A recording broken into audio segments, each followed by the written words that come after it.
Once in fifth grade, I had a teacher that asked me to stay behind. And when everybody left, she asked me, was everything okay at home? I lied and said, everything's fine. But after that, I got better at fake smiling and acting like everything was normal. Well, what was happening at home was my mom was dating this guy named George, Hispanic guy. I love George. He's really nice. Played with us. Well, played with me. My little sister was a little too young. Used to tickle me all the time.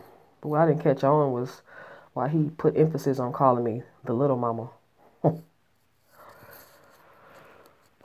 Well, I come home from visiting my dad that Sunday night, and him and my mom are hanging out in my room with my baby sister. And George was the first person that greeted me and gave me a hug. And when he hugged me, he kissed me on my neck. And while he kissed me on my neck, while my mom is sitting on my bed looking and smiling at how she just loved our relationship. This is the first time he did this. Well, when he kissed me on my neck, he slid his tongue across my neck. I looked over at my mother while he was doing this. And figured, I guess nothing's wrong with this. She's smiling. She don't see what he's doing. Okay. So anyway,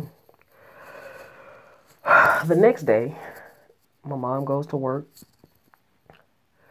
And George had just got out the shower. Or he was in the shower before she left for work. And anyway, by the time she left and I was called out of my room to come into the room and to put lotion on him. The thing about it, it wasn't his back he wanted lotion on this time. Because normally I'd put lotion on his back for him if he asked. This time he was laying in the bed butt naked, no towel, no sheet, no cover. And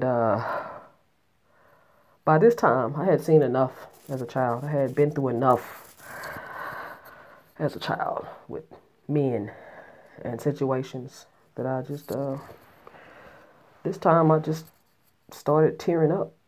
Tears was rolling down my eyes, and he said, "Don't worry about it. It's okay. It's not that big deal. I'm just go back in your room."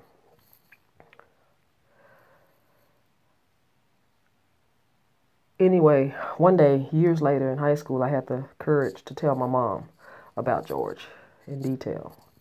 Said he never did anything to me that touched me in the wrong place, even though he used to tickle me a lot.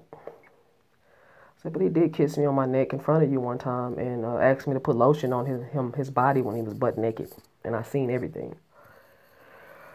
I love my mom. Nothing would change that. Just remember that.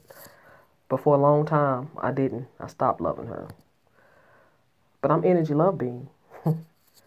Anywho, I told her about it, and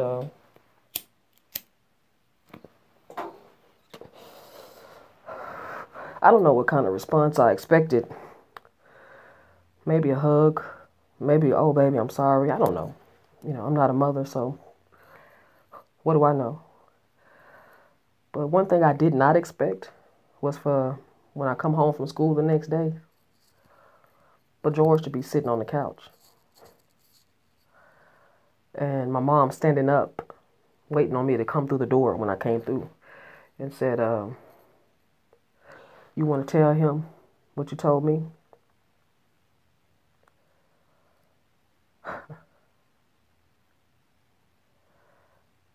I don't know how to feel. I didn't know how to feel, except I didn't expect that. And I thought that confiding in my mother was going to make me feel better about it. But actually, I felt worse now and wished I hadn't never said anything because I didn't know how to feel except anxiety, fear, confusion. But I said, well, I really don't have anything to say. I told you what I wanted to tell you. And He said, well, Aisha, I just want you to know that there was a big misunderstanding, and I think you might have misunderstood. And maybe I didn't know that the sheet wasn't covering me all the way.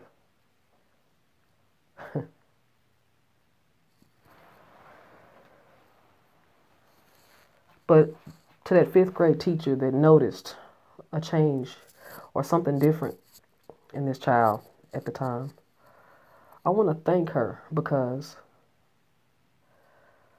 that little spark of give a damn or even noticing my fake happiness, my fake smile, or maybe I wasn't good at fake whatever she noticed, it gave me so much